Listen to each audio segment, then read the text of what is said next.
NLP. It's me, Paul, once again in Clarity Creates Change, the skill of simplicity. And today I've been mostly reading, and I've been reading about mindset, and it's fascinating stuff. The way we tell stories to ourselves to help justify our states and situations in life.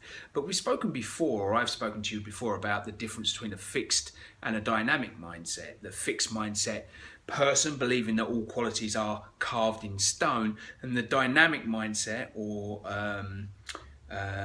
believing that these qualities can be cultivated and changed through experiences and learning and so on and so forth. And I came against something that was quite remarkable, really. It's an experiment that was done in which somebody was asked by a very nondescript person, an average person, for directions to somewhere. And as he was getting directions off of the test subject, who didn't know, obviously he was a test subject, two men with a huge plank of wood walked between them. And whilst they split the man and the subject, the man asking for the directions was changed. And when the ball went past, it was a different person standing in place. And the subject, the guy that didn't know he was the subject, didn't actually realise that it was a different person. He was so focused on giving the directions that he didn't see or realise that a change had taken place. And these guys were, they were similar looking, but they were dressed differently, slightly different heights, slightly different builds, obviously slightly different faces. But the fact remains that the guy didn't notice. And this is fascinating because as we go throughout our day, things we see and things we hear, we miss bits of information.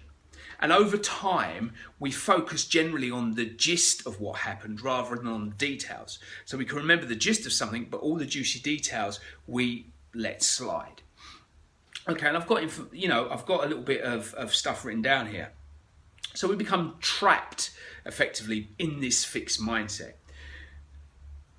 And we're trapped because we become convinced by what we see staring back at us in the mirror. So if we're trying something, we have a memory of doing it previously.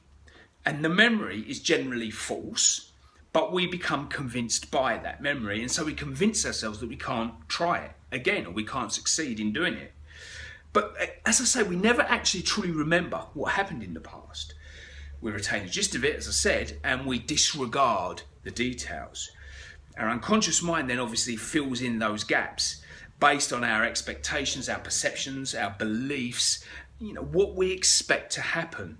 This is why a fixed mindset is so detrimental to us, and this is why our journey has to begin by going inward and dealing with these gaps, dealing with this fixed mindset, dealing with these stories, our beliefs, our perceptions. Before we can truly experience change on the external, we have to change on the internal. And that's what our transformation, whatever our transformation should be, needs to start by doing. We need to focus on that internal journey first. So if you want to change physically, we go inside. If you want to change emotionally, we go inside. If you want bigger bank balance, go inside first. If you want better relationships, go inside first. Our journey towards what we want begins by journeying inside. Sounds like a science fiction film. Maybe I should write one. That'd be a really good one, don't you think? That's all I've got today.